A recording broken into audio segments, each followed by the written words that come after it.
Welcome to Marwadi University, one of the India's fastest growing university. We have students from almost 55 countries. Marwadi offers more than 45 programs, more than 12,000 plus students and 120 PhD faculties, Guinness awarded library, dedicated 4 acres ground of sports. We have a 13-floor hostel facilities with the lift and AC, non-AC. More than 5,000 plus students are staying full-time residents with Marwadi University. More than 500 plus companies is a hub of placement. Start filling your application. See you at Marwadi University. Evolution.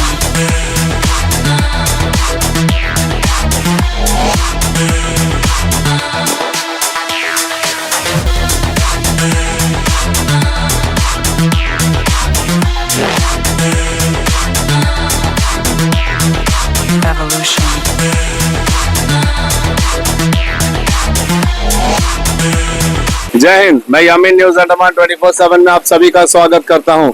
एक और सड़क दुर्घटना का मामला आप देख सकते हो हमारे सामने। ये जो है सिपी घाट से जब आप धानी खाड़ी की तरफ जाते हो, जो कॉफी बगीचा जिसे कहा जाता है, ठीक उस टर्निंग से पहले एक बहुत ही गंभीर सड़क दुर्घटना का मामला सामने आया है। एक Hyundai Venue कार जिसका सीरियल नंबर T सीरीज में 4442 T सीरीज में, ये जो है सामने जो इलेक्ट्रिक खंभा दिख रहा है उसमें इतनी जोर की इसकी भिड़ंत होती है कि कार का जो सामने वाला हिस्सा है ये बुरी तरीके से टूट जाता है। अभी यहाँ पे तुरंत जैसे ही इसकी जानकारी मिलती है तो हमारे जो मंगलूटांग पुलिस स्टेशन है वहाँ के पुलिस अधिकारी सब यहाँ मौके वारदात पर पहुँचते हैं और इस गाड़ी को यहाँ से ट्रैफिक विभाग की रिकवरी गाड़ी है उससे इसे यहाँ से हटाकर लेके जाने का प्रयास कर रही है ताकि किसी भी तरह से यातायात में बाधा ना पड़े। आप देख सकते हो कि इस सड़क दुर्घटना की वजह से काफी लंबी कतारें लग चुकी है गाड़ियों की। हम ये जानने का प्रयास करेंगे कि आखिर इस सड़क हादसे की मुख्य वजह क्या है। अगर हम गाड़ी पर एक नजर डालें तो इसका जो सामने का बोनट का हिस्सा है, सामने जो इंजन वाला हिस्सा है वो बहुत बुरी तरह क्षतिग्रस्त हुआ है। आप देख सकते हो गाड़ी की अभी क्या दुर्दशा है, इसकी हालत कैसी है। इसका बोनट ऑलमोस्ट उखड़ कर आ चुका है और इंजन बहुत बुरी तरह डैमेज हुआ है। सामने का पूरा हिस्सा इसके जो है कलपुर्जे जैसे बाहर निकल कर आ गए हैं। वहीं हमारी ट्रैफिक विभाग के पुलिस कर्मचारी और थाना के भी कुछ पुलिस कर्मचारी यहाँ मौके पर पहुंचे हैं और यहाँ पे जो भी सिचुएशन है इसको नॉर्मलाइज करने का कोशिश कर रहे हैं और ये भी प्रयास किया जा रहा है कि यहाँ पे किसी भी प्रकार की जो है यातायात में बाधा ना पड़े। बराबर जितने भी पुलिस कर्मचारी है वो ये देख रहे हैं कि दोनों तरफ की गाड़ियों का आना जाना बराबर रहे, इसमें किसी प्रकार की रुकावट ना हो। और रिकवरी ट्रक को भी यहाँ पे बुलाया गया है ताकि इस गाड़ी को यहाँ से टो करके लेके जाया जा सके। हमने एक प्रयास किया कि हम यहाँ पे जो अगल बगल जो भी लोग मौजूद थे हम उनसे बात करें और जानकारी जुटाएं कि एग्जैक्टली ये हुआ क्या, यहाँ पे क्या हुआ और ये एक्सीडेंट की वजह क्या है। मगर कोई भी इस रास्ते पे वैसे ज्यादा भी लोगों का पैदल चलना फिरना बहुत कम होता है, गाड़ियों से ही लोग ज्यादा यहाँ पे आर पार होते हैं। तो वैसे कोई चश्मदीद तो हमें नहीं मिला, मगर सूत्रों से जो हमें पता चला वो ये है कि ये भाई साहब जो अपनी गाड़ी में एक और बंदे के साथ जा रहे थे और इनके अनुसार जो है वो अपनी सीमित गति में ही गाड़ी चलाकर जा रहे थे। तभी अचानक से जो है एक गाय सामने आ जाती है जिसको बचाने के चक्कर में वे जो है बाईं तरफ काटते हैं, लेकिन गति पर नियंत्रण नहीं पाने की वजह से जो है वे ये जो इलेक्ट्रिक खंभा है उसमें गाड़ी जाके ठोकर मार देते हैं। गाय की जान तो बच जाती है, साथ में हमें ये भी सूत्रों से पता चला है कि गाड़ी में बैठे हुए किसी को भी कोई नुकसान नहीं हुआ है। गाड़ी के अंदर भी देखे तो वैसे किसी भी प्रकार की कोई डैमेज नहीं दिखाई दे। ये जो इलेक्ट्रिक पोल है उसमें ठोकर लग जाने की वजह से जो सामने का हिस्सा है वो बुरी तरीके से क्षतिग्रस्त हो गई है। शुक्र की बात यह है कि इसमें किसी की भी जान को कोई नुकसान नहीं हुआ है। बेशक जो गाड़ी का मालिक है उसकी गाड़ी को बहुत बुरी तरह नुकसान पहुंचा है और जो इलेक्ट्रिक खंभा है वो ऑलमोस्ट बेंड हो चुकी है और ये भी खतरा महसूस हो रहा था कि हो सकता है कि जब गाड़ी को इलेक्ट्रिक खंभे से हटाया जाएगा तो इलेक्ट्रिक खंभा गिर सकता है, मगर नहीं, गाड़ी को अभी थोड़ी देर पहले रिकवरी ट्रक से जो है पुश करके हटा दिया गया था, मगर ऐसी कोई अप्रिय घटना नहीं हुई जैसे बिजली का खंभा गिर जाना या किसी और प्रकार की कोई भी परेशानी। लेकिन इसके बावजूद भी हम यही कहेंगे कि हम जानते हैं हमारे अंडमान निकोबार में सड़कें उतनी चौड़ी नहीं है कि आप जैसा मन चाहे वैसा ड्राइव करें। हमें हर वक्त अंडमान निकोबार में जब हम सड़कों पर ड्राइव करते हैं तो हर वक्त चौकन्ना रहने की जरूरत है, क्योंकि ये एक बहुत बड़ा मसला है कि आवारा पशु भी हमारे सड़कों पे घूमते फिरते रहते हैं। ये एक अलग से समस्या है। इसके ऊपर भी हमने प्रशासन से कई बार वीडियो बना के हमने निवेदन किया प्रशासन से कि कृपया करके इन मसलों पर ध्यान दे। अभी अभी एक उदाहरण हम आपको दिखाते हैं कि हमने यहाँ पे देखा कि यहाँ पे एक सड़क दुर्घटना हुआ। हमारे पुलिसकर्मी बराबर यहाँ पे ड्यूटी कर रहे हैं, ये सुनिश्चित कर रहे हैं कि किसी भी प्रकार की यातायात में बाधा ना हो। तमाम गाड़ियां जो है पुलिस के इशारे पर जो है एक के बाद एक पीछे खड़ी है। वहीं पर एक गाड़ी यहाँ पर आती है, देखिए येलो बोर्ड है पी सीरीज में 6005। इसकी जो पोजीशन इस वक्त है ठीक यहाँ तक इसने वहां सामने से आते हुए पूरे रास्ते को कवर करके सबको पार करता हुआ वह आगे जाना चाह रहा था। यही हड़बड़ी, यही जल्दबाजी जो है दुर्घटना का कारण बनती है। और यहाँ पे चूंकि हमारे पुलिसकर्मी मौजूद थे तो तुरंत उन्होंने जो है इस गाड़ी वाले को रोका और इसका अभी यहाँ पे चालान भी किया है। हम यही आप लोगों से बार बार विनम्र निवेदन करते हैं कि 5 मिनट देर से पहुंचिए मगर सुरक्षित पहुंचिए। जल्दबाजी के चक्कर में आप दूसरों को परेशान करते भी हो, दूसरों को परेशान भी करते हो और खुद भी जख्मी होते हो, खुद भी दुर्घटनाग्रस्त होते हो। हम चाहते हैं हमारे अंडमान को एक एक्सीडेंट फ्री, दुर्घटनाग्रस्त मुक्त अंडमान बनाए, लेकिन ये कैसे मुमकिन होगा अगर हम इस तरीके की बेवजह की जल्दबाजी दिखाएंगे।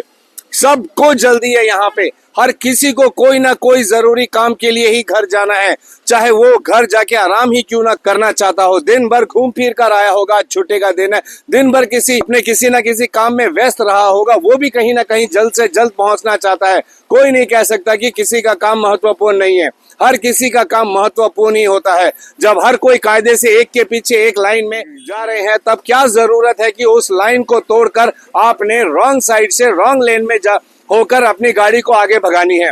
यहाँ पे रास्ता भी उतना चौड़ा नहीं है। अगर आप उस लेन को छोड़ के इस लेन पर आते हो तो इस लेन पर आने जाने वाली गाड़ियों को दिक्कत होगी या इस लेन से जाने वाली तमाम गाड़ियां रुक जाएगी।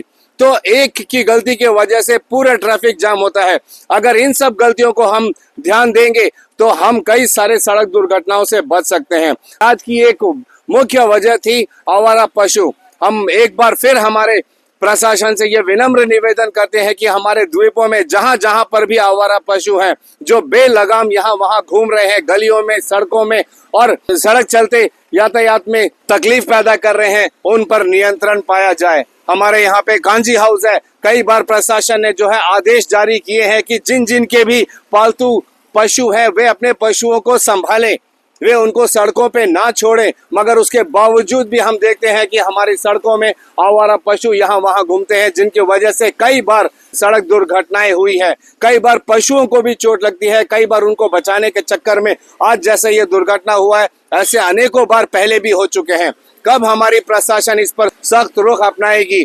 हम निवेदन करेंगे हमारे कई सारे गौशाला के लोगों से भी, इंचार्ज से भी, कि वे भी इस पर कुछ न कुछ रुख जरूर अपनाएं कि जितने भी आवारा पशु ऐसे हमारे सड़कों पर घूमते हैं उनको वे प्रशासन की इजाजत से उनको सड़क से लेके जाके या तो कांजी हाउस या तो जहाँ पे गौशाला है वहां पर रखे, वहां पर उनका पालन पोषण करें। इसमें पशुओं की कभी कोई गलती नहीं होती है। हमारा पर्यावरण, हमारी पृथ्वी सबके लिए है, इन पशुओं के लिए भी है। तो हम ये नहीं कह सकते कि ये जगह उनकी नहीं है, मगर चूंकि अब हम उनको पालते हैं और वे पालतू बन जाते हैं तो ये हमारी नैतिक जिम्मेदारी बन जाती है कि हम उनका ख्याल रखें, हम उनको खिलाएं पिलाएं और सही जगह पर उनका पालन पोषण करें, ना कि सड़कों पे, जिसकी वजह से और लोगों को परेशानी होती है। हमारा ये विनम्र निवेदन रहेगा हमारी प्रशासन से कि कृपया करके ऐसे जितने भी आवारा पशु हैं, फिर चाहे वो गाय हो, बैल हो, भैंस हो, बकरी हो, कुत्ते हो, बिल्ली हो, मुर्गियां हो, बतख हो, ये सारी चीजें आप लोगों को हमारी सड़कों पे कहीं पर भी मिल जाएंगी। इन पर जरूर किसी न किसी तरीके से नियंत्रण लाए, वरना ऐसी सड़क दुर्घटनाएं हमारे द्वीपों में होती रहेगी। इसके अलावा हम तमाम हमारे जितने भी अंडमान निकोबार के निवासी उन सब से ये निवेदन करते हैं कि इस तरीके की सड़क दुर्घटनाओं से भी हम बच सकते हैं अगर हम अपनी गति को सीमित रखेंगे। तो हमें इस बात को हर वक्त अपने ध्यान में रखना है कि हमारे अंडमान निकोबार की सड़कें चौड़ी नहीं है। यहाँ पर कभी भी रास्ते के बीच में कोई व्यक्ति अचानक से आ सकता है, क्योंकि कई सारी गलियां हैं जहां पे साइन बोर्ड्स नहीं है कि वहां पे टर्निंग है, गली है। ऐसे बहुत रास्ते हम मिल जाएंगे, तो वहां से अचानक से गाड़ियां आ सकती है। कई सारे आवारा पशु है जो सड़क के बीचों बीच आ सकते हैं। तो हमें इन सब चीजों से हर वक्त सतर्क रहना पड़ेगा, तभी हम गाड़ियों को चला सकते हैं बिना दुर्घटना किए। इसके लिए जरूरी है कि हम अपनी गति को सीमित रखें, इतनी गति में गाड़ी चलाएं कि जब हम चाहे तो आपातकालीन स्थिति में उस पर नियंत्रण पा सके, उसको रोक सके, ताकि खुद भी सुरक्षित रहे और जो सामने जो भी लोग चल फिर रहे हैं, जो पशु चल रहे हैं या गाड़ियां आ रही है जा रही है, वे लोग भी सुरक्षित रहें। अंत में मैं यही कहना चाहूंगा कि बेशक हमारी प्रशासन को, हमारी पुलिस प्रशासन को जो है सख्त रुख अपनानी पड़ेगी, खासकर जो लोग नशे की हालत में गाड़ी चलाते हैं या जिनकी मानसिक स्थिति खराब है, जो लापरवाही से गाड़ी चलाते हैं, रैश ड्राइविंग करते हैं, नियमों का पालन नहीं करते हैं। मगर इसके अलावा उनको जो है लोगों के लिए भी ये बार बार निर्देश जारी करना पड़ेगा कि जिनके भी पशु हैं वे जो है अपने पशुओं को तो सही तरीके से उसका पालन पोषण करें, ना कि सड़कों पर इस तरीके से छोड़ दे जिसके वजह से सड़क दुर्घटनाएं होती है। और आप सब द्वीपवासियों से हम एक बार फिर विनम्र निवेदन करते हैं कि कृपया गाड़ी की गति को सीमित रखिए, इतनी गति में चलाइए कि उस पर आप कभी भी किसी भी स्थिति में नियंत्रण पा सकते हैं, खुद को सुरक्षित रख सकते हैं, औरों की सुरक्षा का भी ध्यान दे सकते हैं। फिलहाल कैमरा पर्सन दीपिका सोनी के साथ में यामीन, न्यूज अंडमान 24/7। जय हिंद।